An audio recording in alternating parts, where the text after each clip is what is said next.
Hello दोस्तों, नमस्कार। तो स्वागत है आपका आपके अपने YouTube चैनल जॉब्स हमसफ़र में।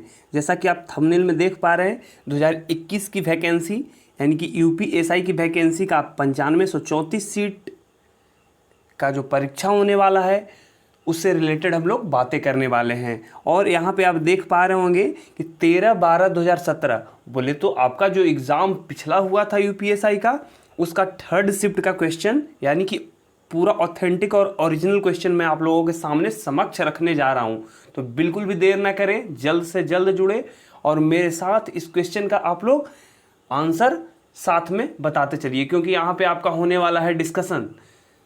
तो साथ में आप यदि बताते चलते हैं तो आपका भी इसके साथ बहुत बढ़िया होने वाला है। और आखिरी में आप गिनती करोगे कि कितने क्वेश्चंस आप सही लगा पाए। चलिए तो बिना देर के शुरू करते हैं हम इस वीडियो को।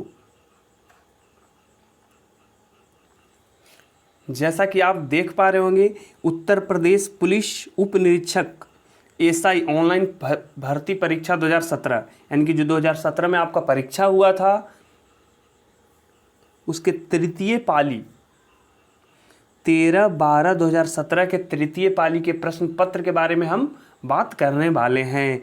तो चलिए बिना देरी किए शुरुआत करते हैं अपने इस प्रश्न को और समझते हैं किस तरह के क्वेश्चन हैं जो पूछे जाते हैं। ये हम लोग पहले भाग को डिस्कस कर रहे हैं और वो है सामान्य हिंदी का भाग। तो चलिए देखते हैं पहले प्रश्न को। हमारा पहला प्रश्न दिया गया है, दिए गए विकल्पों में से सही का चयन कर रिक्त स्थान को भरें। ठीक है, तो फर्स्ट क्वेश्चन है हमारा, माता पिता किशोरों को स्वयं के खाली स्थान से सीखने में मदद करते हैं। माता पिता अपने बच्चे को क्या करते हैं जी, तो अपने खुद के अनुभवों से बच्चे को सीखने में मदद करते हैं। तो इसका आंसर क्या हो जाएगा, ऑप्शन नंबर सी। तो चलिए बढ़ते हैं अपने सेकंड क्वेश्चन की ओर। हमारा जो सेकंड क्वेश्चन है वो है, सुधी का तिर्यक बहुवचन दिए गए विकल्पों में से कौन सा है। सुधी का आपका तिर्यक बहुवचन हो जाएगा ऑप्शन नंबर सी, बोले तो सुधी जन। सुधी का तिर्यक बहुवचन सुधी जन हो जाएगा। इसको आप ध्यान में रखिए, याद रखिए और मेरे साथ साथ आप आंसर को कमेंट करते रहिए। यहाँ फर्स्ट का मेरा आया, सेकंड का मेरा आया सी, इस तरह से क्वेश्चन को आप कमेंट करते रह सकते हैं। तो चलिए बढ़ते हैं नेक्स्ट क्वेश्चन की ओर। तीसरा क्वेश्चन है, निम्न वाक्य में से किस भाग में त्रुटि है, यानी कि आपको त्रुटि से रिलेटेड क्वेश्चन पूछे जा रहे हैं। आधी रात से सोने के कीमत में भी भारी उछाल आया है। देखिए इसमें क्या है जो त्रुटि है, ये हम लोग को ढूंढना। आधी रात से सोने के कीमत में भी, यहाँ जो सोने के कीमत में है वहाँ पे के नहीं होना चाहिए, क्या होना चाहिए जी, सोने की कीमत में भी।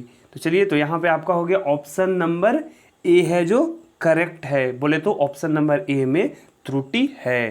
तो यूपीएसआई से रिलेटेड जो भी कैंडिडेट है यानी यूपी के भाभी दरोगा साहब, जल्द से जल्द जुड़िए और फिर इस वीडियो का पूरा फ़ायदा लीजिए। चलिए नेक्स्ट क्वेश्चन है हमारा, 25 रुपये दीजिए में, इसमें क्या है जो विशेषण पहचानना है आपको कि कौन सा विशेषण इसमें है। तो जैसा कि आप देख पा रहे होंगे 25 रुपये यानी कि कोई फिक्स चीज़ की बात कर रहा है, यानी कि निश्चित चीज़ की बातें कर रहा है। तो इसमें क्या हो जाएगा, निश्चित संख्यावाचक। तो बिल्कुल इसका आंसर आप लोग बता सकते हैं। तो जल्दी से जल्दी कमेंट करते रहिए साथ में कि 4th नंबर का क्या ऑप्शन होने वाला है, 5 नंबर के क्या ऑप्शन होने वाले हैं, यदि आप है जो इसके बारे में जानते हैं। तो चलिए क्वेश्चन नंबर 5 को देखते हैं। वर्णित वाक्यों को सही क्रम में लगाएं। जो ये वाक्य दिया गया है 4 वाक्य, उसको सही क्रम में आपको लगाना है। तो इसके वाक्य को सही क्रम में लगाने के लिए सबसे पहले पढ़ेंगे, महाराज जनक तो ब्रह्म ज्ञानी थे, मरने पर उन्हें हम लोग जाना पड़ा, वहाँ उनसे कहा गया नरक चलो। महाराज जनक के जीवन में कोई भूल हो गई थी। चलिए तो जैसा कि हम लोग समझ पा रहे हैं कि इसका आंसर क्या होना चाहिए, सबसे पहले होना चाहिए महाराज जनक के जीवन में कोई भूल हो गई थी। फर्स्ट नंबर ये हो गया सी वाला। फिर उसके बाद हो गया आपका, मरने पर उन्हें यमलोक जाना पड़ा, वहाँ उनसे कहा गया नरक चलो, सेकंड नंबर हो गया। थर्ड नंबर में क्या आपका हो जाएगा, उन्हें क्या स्वर्ग क्या नरक वे प्रसन्नतापूर्वक चले गए। और आखिरी में क्या हो जाएगा, 4th नंबर, महाराज जनक तो ब्रह्मज्ञानी थे, यानी कि ऑप्शन नंबर ए आपका है जो करेक्ट आंसर हो गया। बढ़ते हैं अपने नेक्स्ट क्वेश्चन की ओर। 6ठा नंबर क्वेश्चन को देखते हैं। दिए गए विकल्पों में से सही का चयन कीजिए।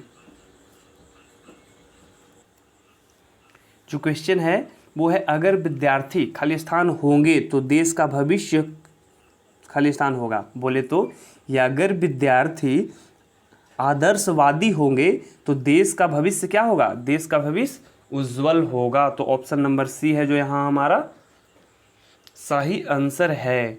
बढ़ते हैं अपने नेक्स्ट क्वेश्चन की ओर, जो है क्वेश्चन नंबर 7। जो मैं ऐसा जानती रे, खाली स्थान, किया दुख होए नगर पिटती, यानी कि जो इसमें भरना है कि क्या होगा। तो जो मैं ऐसा जानती रे प्रीत किया दुख होए नगर ढिढोरा पीटती रे प्रीत न करियो कोय, यानी कि ऑप्शन नंबर डी है जो आपका यहाँ पे करेक्ट हो जाएगा। बढ़ते हैं अपने नेक्स्ट क्वेश्चन की तरफ, और वो है क्वेश्चन नंबर 8। मेज का समान बहुवचन दिए गए विकल्पों में से कौन सा है। मेज का समान बहुवचन आपका हो जाएगा मेज़ें। यहाँ पे देखिए, इसको भी मेज़ें लिखा हुआ है, यहाँ पे भी मेज़ें लिखा हुआ है, लेकिन ये जो है वो करेक्ट वाला है, यानी कि सही लिखा हुआ है, इसलिए हमारा ऑप्शन सी है जो सही हो जाएगा। अब बढ़ते हैं 9वें क्वेश्चन की तरफ। निम्न वाक्य में से किस भाग में त्रुटि है, त्रुटि पहचानना है। मृत्यु के मुख में जा रहा व्यक्ति सदैव सच को बोलता है। यहाँ पे तो देख पा रहे होंगे आप लोग, सच को बोलता है, सच बोलता है भाई, सच को क्या बोलता है। तो यहाँ पे हो जाएगा आपका ऑप्शन नंबर ए, सदैव सच को में त्रुटि है। चलिए क्वेश्चन नंबर 10। नाटक स्कंदगुप्त की रचना किसने की, यानी कि जो ये नाटक है स्कंदगुप्त, उसकी रचना किसने की है, इसके बारे में आपको बताना है। तो यदि आपको जानकारी है तो आप कमेंट बॉक्स में सही उत्तर देने का प्रयास कीजिए, मैं आपका इंतज़ार कर रहा हूँ। तो चलिए इसका आंसर हम लोग जान लेते हैं। इसका आंसर है जयशंकर प्रसाद जी ने इसकी रचना की थी। बढ़ते हैं अपने नेक्स्ट क्वेश्चन की तरफ, और वो है आसमान का रंग नीला है, तो इसमें विशेष से पहचाने। तो हम लोग जान पा रहे हैं कि आखिर किसके बारे में हम लोग बात कर रहे हैं, तो आसमान के बारे में बात कर रहे हैं। तो आखिर इसी की तो विशेषता बतलाई जा रही है। आसमान, आसमान का रंग क्या है, नीला है, तो आसमान के बारे में हम लोग जान रहे हैं, इसलिए विशेष यहाँ पे आसमान हो गया है। चलिए बढ़ते हैं अपने नेक्स्ट क्वेश्चन, यानी कि अगला प्रश्न की तरफ, और वो है प्रश्न नंबर 12। आप लोग यदि साथ साथ इस क्वेश्चन का आंसर दे रहे हैं तो बहुत अच्छी बात है। मैं आप लोग को देख भी रहा हूँ कि किस तरह से आप लोग प्रश्नों का उत्तर दे रहे हैं या नहीं दे रहे हैं। चलिए अगला प्रश्न है, उच्छल के 3 समानार्थी शब्द दिए गए हैं, एक शब्द समानार्थी नहीं है। जो समानार्थी नहीं है उसका चयन करना है आप लोगों को। तो समानार्थी इसका कौन सा शब्द नहीं है जी, इसका समानार्थी नहीं है, आपका हो जाएगा जो भूखड़ है वो इसका समानार्थी नहीं है। तो इसका आंसर हो जाएगा ऑप्शन नंबर डी। विचित्र के 3 समानार्थी दिए गए हैं, एक शब्द समानार्थी नहीं है, तो विचित्र का समानार्थी कौन नहीं है ये आपको ढूंढना है। तो इसमें जो हो जाएगा आपका वो हो जाएगा रहस्यमय। रहस्यमय है जो इसका समानार्थी शब्द नहीं है। बढ़ते हैं अपने नेक्स्ट क्वेश्चन। कनक कनकते सौगुनी मादकता अधिकाय, इस पंक्ति में प्रयुक्त अलंकार को पहचाने। इसमें अलंकार आपको पूछा जा रहा है, तो यहाँ पे आप क्या समझिएगा कि जो हमारे यूपीएसआई के जो प्रीवियस ईयर में अलंकार पूछे जा रहे हैं, तो हो सकता है 2021 में भी अलंकार पूछे जाए, इसलिए एक इम्पॉर्टेंट चीज़ आपके लिए हो जाता है। और इसमें आपका जो अलंकार है वो है यमक अलंकार। इसके बारे में आप लोग थोड़ा सा जानकारी ले लीजिएगा। दिए गए विकल्पों में से कौन सा शब्द स्त्रीलिंग है, यानी कि 4 ऑप्शन जो दिया गया है उसमें से स्त्रीलिंग कौन है, तो बिल्कुल हम लोग पहचान पा रहे हैं कि कुर्सी है जो स्त्रीलिंग है। बाकी सभी के बारे में पुल्लिंग हो जाएगा, जैसे लड़का पुल्लिंग हो गया, शेर पुल्लिंग हो गया, पेड़ पुल्लिंग हो गया। चलिए अगला क्वेश्चन है, सन 1973 में साहित्य अकादमी पुरस्कार प्राप्त आलोक पर्व किसकी रचना है? आखिर जो आलोक पर्व है जो 1973 में साहित्य अकादमी पुरस्कार प्राप्त किया है वो रचना किसकी है, इसके बारे में हम लोग जानेंगे। तो वो रचना हजारी प्रसाद द्विवेदी जी की। अगला प्रश्न है सही कहावत पहचानिए। तो बिल्कुल हल्का प्रश्न हो जाएगा जो इसके बारे में जानते हैं। नाच न जाने आंगन टेढ़ा, ये चीज़ हम लोग बहुत बार सुनते आ रहे हैं बचपन से। तो इसमें एक ऑप्शन नाम न जाने आंगन टेढ़ा, तो ये तो गलत हो गया। काम ना आवे आंगन टेढ़ा, ये भी गलत। नाच न जाने बादन टेढ़ा, ये भी गलत। तो ये हमारा सही है, नाच न जाने आंगन टेढ़ा। Option number 20 correct answer. Kumar संभव के रचयिता कौन है? कुमार संभव के रचयिता आपके हो जाएंगे कालिदास जी, यानी कि ऑप्शन सी नंबर है जो सही हो जाएगा। अगला प्रश्न है प्रश्न नंबर 19।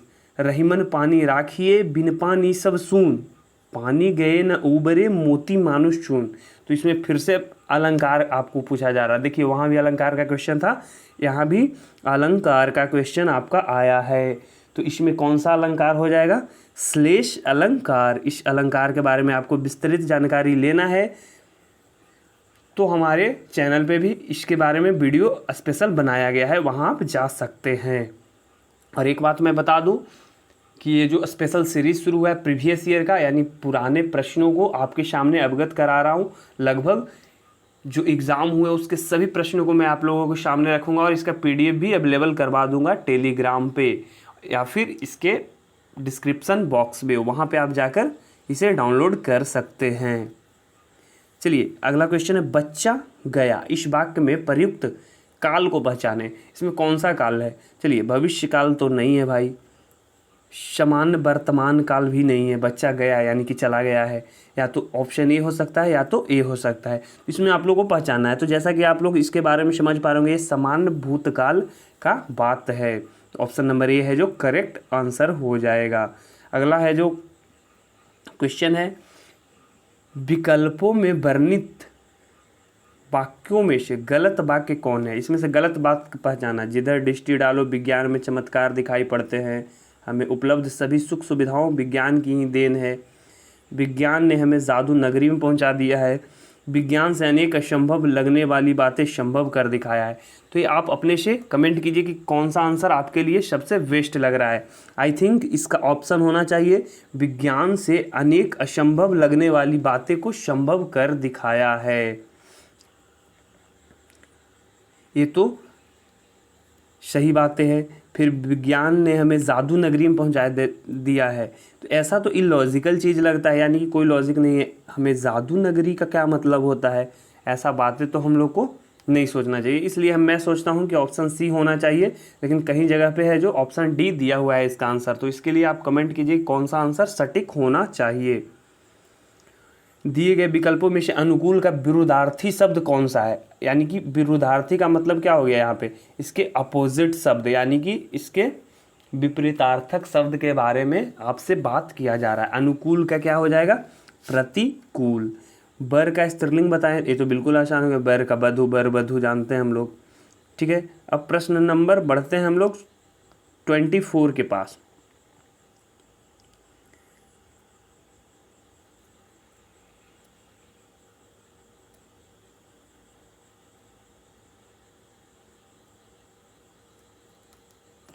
चलिए बीच में कुछ एरर आए उसको आप इग्नोर कीजिए, आगे बढ़ते रहिए अपने क्वेश्चन की तरफ। अगला क्वेश्चन है आपका राम साधु तुम साधु सुजना, राम मातु भली में पहचाना। लोग इसमें जो लोकोक्ति है उसका अलंकार पहचानिए। देखिए फिर से आपका एक अलंकार का क्वेश्चन आ चुका है आपके समक्ष, और इसका है जो आंसर हो जाएगा ब्याजनिंदा। इसमें option C is correct option. अगला क्वेश्चन है लड़कों में लड़का बूढ़ हो, इस मुहावरा का क्या अर्थ है? तो इसका हो जाएगा सर्वप्रिय होना। लड़कों में लड़का बूढ़, इसका सर्वप्रिय होना हो जाएगा। अगला क्वेश्चन है नदी का पर्यायवाची शब्द इनमें से कौन सही है? इनमें से कौन सा नहीं है? सरिता है, नद है, तटनी है। तो बच गया एक ऑप्शन उषा, जो कि इसका पर्यायवाची शब्द नहीं है। तो ऑप्शन सी करेक्ट हो जाएगा। चलिए अगला प्रश्न है दिए गए विकल्पों में से सही का चयन कर रिक्त स्थान भरें।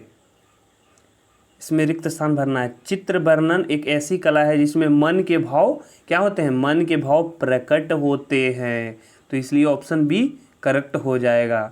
पढ़ते हैं अपने अगले क्वेश्चन की तरफ। पाप की पराकाष्ठा होना, पाप की पराकाष्ठा होना बोले तो पाप का उदय होना, यानी कि ऑप्शन ए करेक्ट हो जाएगा।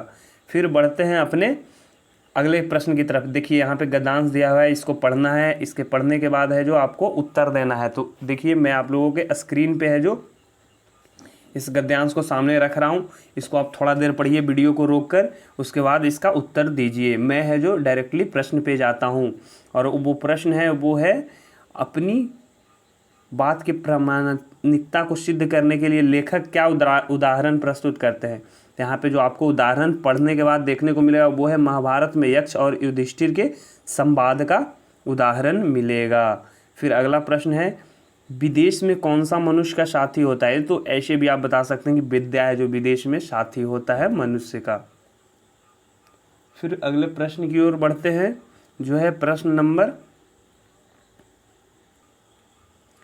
आपका प्रश्न नंबर हो जाएगा 31 यानी 31 नंबर।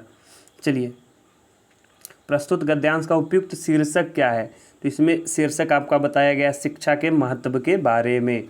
फिर अगला प्रश्न है दिए गए विकल्पों में से गति का विरुद्धार्थी शब्द कौन सा है। गति का अपोजिट, गति, तो गति का अपोजिट क्या हो जाएगा यहाँ पे, गति का अपोजिट आप लोग को यहाँ पे बताया गया है मंद, यहाँ पे इसका आंसर ए हो जाएगा। फिर अगला प्रश्न दिए गए विकल्पों में से किशोर का समानार्थी, किशोर का समानार्थी क्या हो जाएगा जी, तरुण। जल्दी जल्दी मैं क्वेश्चन को आगे बढ़ा रहा हूँ क्योंकि बहुत सारे क्वेश्चन आगे भी आप लोगों को देखने को है। सभी प्रश्नों को एक साथ मैं लाया हूँ, इसलिए थोड़ा सा वीडियो बढ़ा जाने वाला है, पूरा धैर्य रखिए और सभी प्रश्नों को देखते हुए इसका उत्तर भी साथ साथ हमारे साथ देते रहिए कमेंट बॉक्स में। चलिए प्रश्न नंबर 34, चेहरा हमारे विचारों का, चेहरा हमारे विचारों का क्या है जी, दर्पण है, जो वही दिखाता है जो सच होता है, जो सच है, यानी कि ऑप्शन बी है जो हमारा आंसर हो जाएगा यहाँ पे। गोए का समान बहुवचन दिए गए विकल्पों में से कौन सा है। गोए का समान बहुवचन आपका हो जाएगा यहाँ पे गोए, यानी कि ऑप्शन सी करेक्ट हो जाएगा। सन 1974 में साहित्य अकादमी पुरस्कार प्राप्त शिवमंगल सिंह सुमन की रचना मिट्टी की बारात किस विद्या से कृति है। तो इसका हो जाएगा ऑप्शन डी, यानी कि काव्य इसका आंसर हो जाने वाला है। अगला क्वेश्चन है जो कि बिल्कुल ही हल्का है, बिल्कुल ही आप इसको बना पाए होंगे। चंगा तो कठौती में, यानी कि हम लोग ये पढ़ते आ रहे हैं, मन चंगा तो कठौती में गंगा, मन फर्स्ट ऑप्शन और अंतिम में भराएगा गंगा, यानी कि ऑप्शन बी है जो करेक्ट हो जाएगा। चलिए, दिए गए विकल्पों में से सही का चयन कर रिक्त स्थानों में भरें। जब कोई मर्यादा को लांघ जाता है, यानी कि जब कोई मर्यादा को लांघ जाता है तो वो अपनी गरिमा खो बैठता है, ऑप्शन ए है जो हम लोग का सटीक आंसर हो जाएगा यहाँ पे। फिर अगला प्रश्न है विकल्पों में वर्णित वाक्यों में से सही वाक्य का चयन करें। ये मैं आप लोगों पे छोड़ता हूँ कि कौन सा वाक्य सही है, इसको आप चयन कीजिए और कमेंट बॉक्स में कमेंट कीजिए। वैसे मैं आप लोगों को इसके बारे में बताना ज़रूरी नहीं समझता क्योंकि बहुत ही हल्का प्रश्न है, इसके बारे में आप है जो खुद से डिस्कशन कीजिए और इसका आंसर हम कमेंट बॉक्स में चाहते हैं कि किस तरह का आंसर आप देते हैं। चलिए, विनय पत्रिका किस कवि की रचना है। विनय पत्रिका जो है वो आपकी रचना है किनकी, तुलसीदास जी की। तुलसीदास जी की रचना विनय पत्रिका है और इसी के साथ हमारा है जो सेक्शन नंबर ए यानी कि सामान्य हिंदी का सेक्शन खत्म हुआ और भाग्य 2 हमारे सामने समक्ष आ गया है। मूल विधि एवं संविधान और सम्मान अध्ययन के बारे में, इसके बारे में मैं बात करूं तो बहुत सारे YouTube चैनल ने इसके बारे में भ्रम फैला रखा है। वो बोलते हैं कि जो आपको धारा वाले क्वेश्चन आएंगे IPC CRPC और उसके साथ बहुत सारे याद करने वाले प्रश्न धारा रिलेटेड वो बोलते हैं कि आएंगे, लेकिन ऐसा बिल्कुल भी नहीं है। प्रीवियस ईयर को आप देखोगे तो समझ पाओगे कि किस तरह के क्वेश्चन इस सेक्शन में पूछे जा रहे हैं। समान अध्ययन से भी क्वेश्चन रहते हैं, संविधान से भी रहते हैं, मूल विधि से भी रहते हैं। तो चलिए इसके क्वेश्चन की ओर हम लोग बढ़ते हैं, थोड़ा जल्दी जल्दी बढ़ेंगे क्योंकि वीडियो आपका काफ़ी बड़ा होते जा रहा है। तो चलिए बढ़ते हैं अपने प्रश्न की तरफ और प्रश्न है हमारा 41 नंबर, वो है इनमें से कौन सा विषय राज्य सूची के अंतर्गत आता है। राज्य सूची के अंतर्गत जो विषय आता है वो है भूमि और भवन पर कर, हमारी राज्य सूची के अंतर्गत आता है। फिर अगला प्रश्न है अनुसूचित जनजातियों के लिए लोकसभा में कितनी सीटें आरक्षित है। तो इसके बारे में मैं आप लोगों को बताऊं तो वो है आपका 47, यानी ऑप्शन नंबर ए। इसको ध्यान में रखते हुए याद कर लीजिए और आगे बढ़ते चलिए हमारे साथ। गंगा नदी में प्रदूषण की समस्या का समाधान के लिए कौन सी जनहित याचिका दायर की गई थी। ये तो एक केस दायर की गई थी गंगा नदी के प्रदूषण के समाधान के लिए, और वो है MC मेहता बनाम भारत संघ, यानी ऑप्शन सी नंबर है जो करेक्ट हो जाएगा आपका। फिर अगला प्रश्न है निम्नलिखित में से कौन सा वायरस एक स्वचालित रूप से खुद को कूट करता है जब हर बार वह प्रणाली को संक्रमित करता है और प्रतिलिपि बनाता है। तो ये जो हो जाएगा इसका आंसर वो हो जाएगा आपका पॉलीमॉर्फिक वायरस, यानी ऑप्शन नंबर ए है जो इसका आंसर सही हो जाएगा। बढ़ते हैं अपने अगले प्रश्न की तरफ। किस देश ने 1914 में जापानी स्टीमर कोमागाटामारू के प्रवेश के लिए मना कर दिया था। तो इसका आंसर क्या हो जाएगा कनाडा, यानी कि ऑप्शन नंबर ए है जो इसका सही उत्तर हो जाएगा।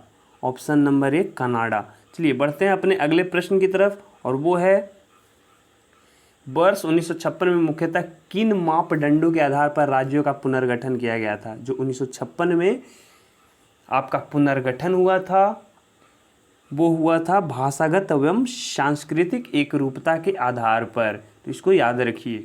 भारतीय दंड संहिता वर्ष 1860 में मैकाले द्वारा प्रारूपित संहिता का संशोधित संस्करण है। इसमें किन देशों की दंड संहिता उसी प्रकार प्रारूप पर आधारित है।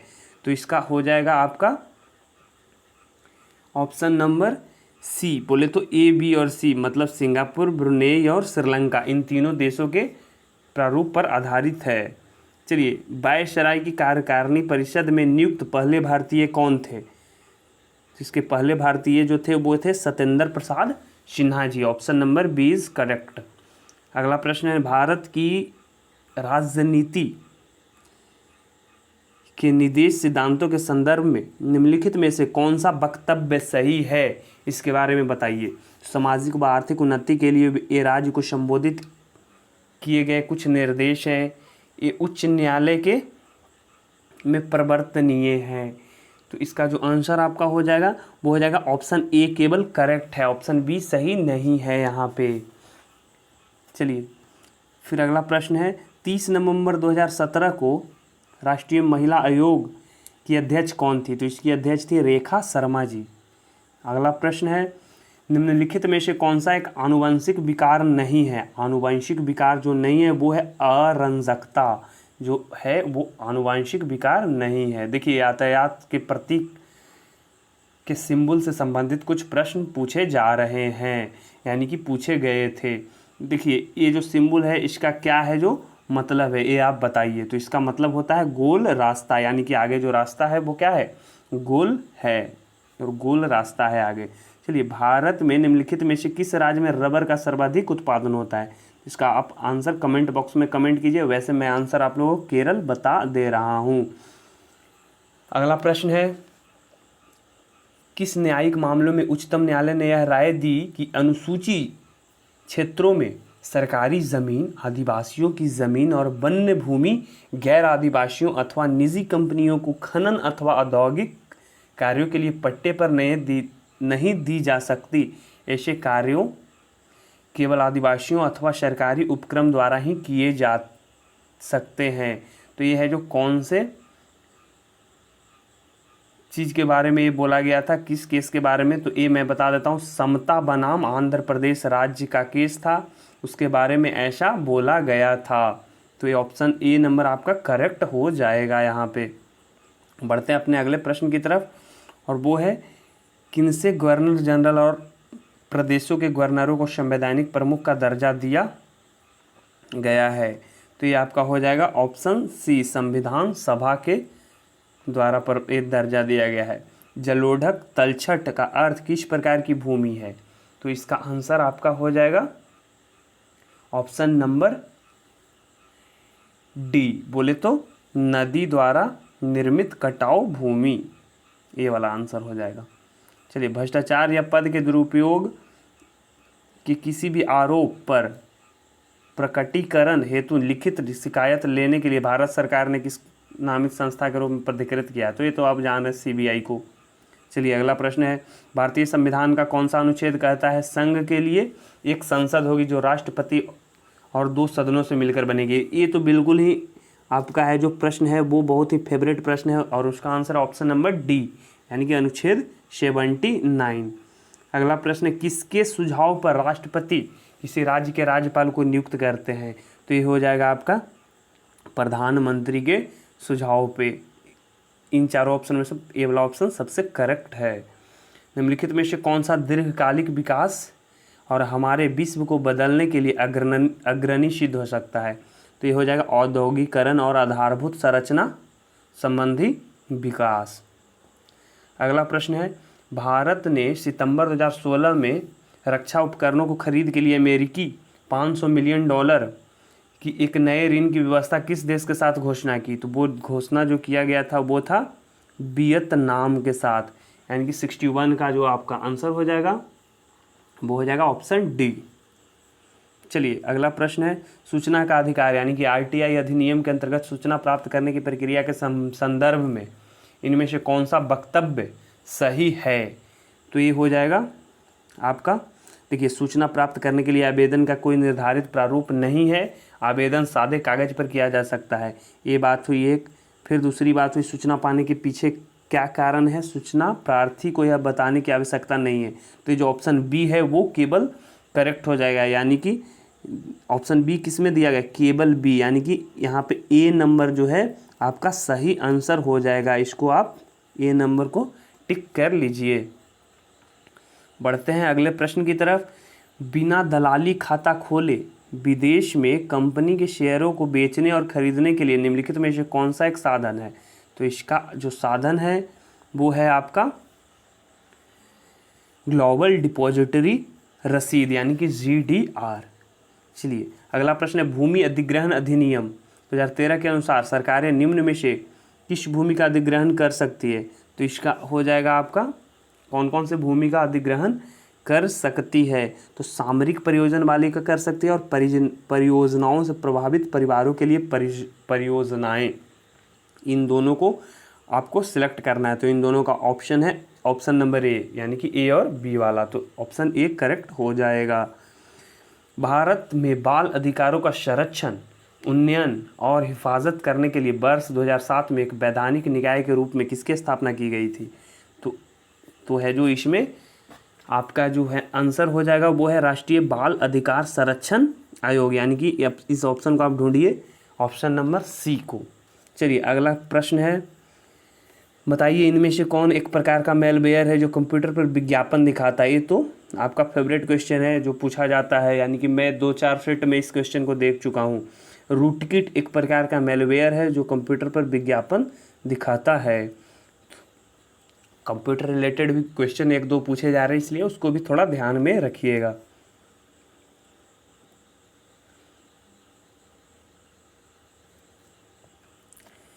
चलिए, अगला प्रश्न है, निम्नलिखित में से गति या तीव्रता के आधार पर कौन सी मुद्रास्फीति एक प्रकार नहीं है? तो इसका आंसर जो आपका हो जाएगा वो हो जाएगा कौन? 67 का आपका हो जाएगा लागत जन्य मुद्रास्फीति।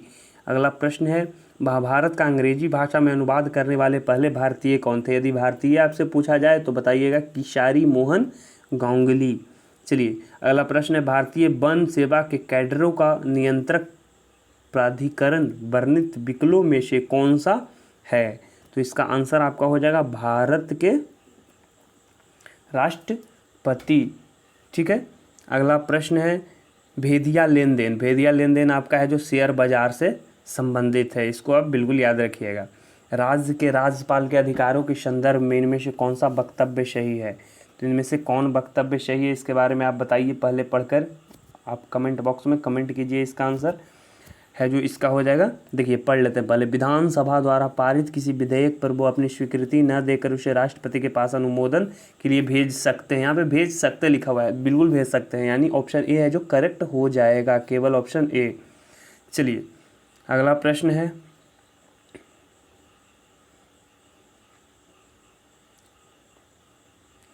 प्रश्न नंबर 72। इनमें से पर्यावरणविद को पद्म विभूषण से सम्मानित किया गया है। तो इसमें बहुगुणा जी आपके होंगे। यहाँ की ऑप्शन नंबर सी जो आपके सुंदरलाल बहुगुणा जी हैं उनको पद्म विभूषण से सम्मानित किया गया है। सर्वश्रेष्ठ अभिनेता 2017 के लिए ऑस्कर पुरस्कार किन्हें मिला है? तो वो जो ऑस्कर पुरस्कार है वो मिला है आपका केसी अफ्लेक साहब को। चलिए बढ़िए, आगे बढ़िए। भारत में किस पनडुब्बी का निर्माण फ्रांसीसी सहयोग से हो रहा है? जो वर्ष 2016 में इसलिए खबरों में आई थी कि गुप्त हथियार तंत्र से जुड़ी जानकारी उद्घाटित हो गई थी। ये स्कॉर्पियन जो है आपका यहाँ पे आंसर हो जाएगा।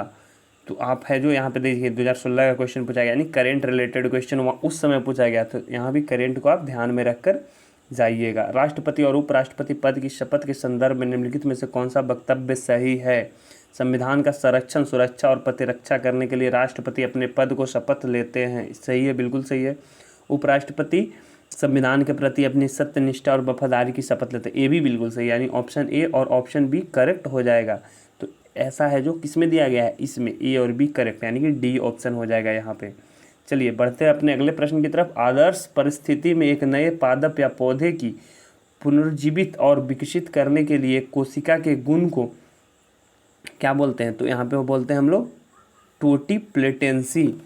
ठीक है, 76 जो आपका ऑप्शन है उसका आंसर हो जाए ऑप्शन नंबर बी, टोटीपोटेंसी के रूप में जाना जाता है। अगला प्रश्न है यमुना और बेतवा नदियों का संगम कहाँ होता है? तो यह होता है हमीरपुर में। आपका ऑप्शन नंबर ये है जो करेक्ट हो जाएगा। बढ़ते हैं अगले प्रश्न की तरफ। कौन से वर्ष में संसद के दोनों सदनों की स्थापना की गई थी? ये तो आप बिल्कुल जान रहे हैं, 1952 यानी कि 1952। ऑप्शन नंबर सी है जो करेक्ट हो जाएगा। चलिए बढ़ते हैं अपने अगले प्रश्न की तरफ। यह दर्शाता है कि भिन्न भिन्न कटौतीकर्ताओं द्वारा स्रोत पर कर की कटौती हो चुकी है और सरकार को जमा कर दिया गया है। तो फॉर्म 16 में इसके बारे में है जो दर्शाता है। फॉर्म 16 इसका आंसर हो जाएगा 79 का। चलिए बढ़ते अपने अगले प्रश्न की तरफ। स्वतंत्रता के अधिकार में निहित है। तो ये आपका निहित है कि कोई भी पेशा अपना सकते हैं, ये बिल्कुल सही है। फिर आपका हो जाएगा भाषण की स्वतंत्रता, ये भी बिल्कुल सही है। ये दोनों आपका ऑप्शन सही नहीं है, तो यानी कि ऑप्शन ए और बी करेक्ट होने चाहिए। तो ऑप्शन नंबर ए में वैसा दिया गया है। तो चलिए ये जो 80 क्वेश्चन नंबर तक हम लोग देखें, इसका मतलब है 40 प्रश्न आप है जो समान हिंदी के देखें और 40 प्रश्न देखें मूल विधि, संविधान और समान ज्ञान के। तो 40 + 40 टोटल 80 क्वेश्चन आप यहाँ पे देख पाए हैं। इसके बाद 2 सेक्शन और रह जाता है, तो वीडियो काफ़ी बड़ा नहीं हो जाए इसके लिए उसको अलग दूसरे वीडियो में बताया गया है। वैसे भी वो जो प्रश्न है वो गणित के, मैथ्स के और रीजनिंग से रिलेटेड प्रश्न हैं, तो उसका डिस्कशन यहाँ पे थोड़ा सा मुश्किल हो जाता है। तो उसका डिस्कशन अलग सेक्शन में यानी कि अलग वीडियो में आप लोगों को मिल जाएगा। At the end of video, इस वीडियो के आखिरी में मैं आप लोगों को यही कहना चाहता हूँ कि मैं आप लोगों को पूरा का पूरा सेट दिखलाने वाला हूँ। जो आपको पूरा का पूरा एग्ज़ाम 10 या 12 दिन चले थे 2017 में, उसके सभी प्रश्नों को आपके समक्ष रखने वाला हूं। यदि आप पीडीएफ चाहते हैं तो कमेंट कीजिएगा, आपको पीडीएफ भी अवेलेबल करवा दिया जाएगा इन सभी सेट का।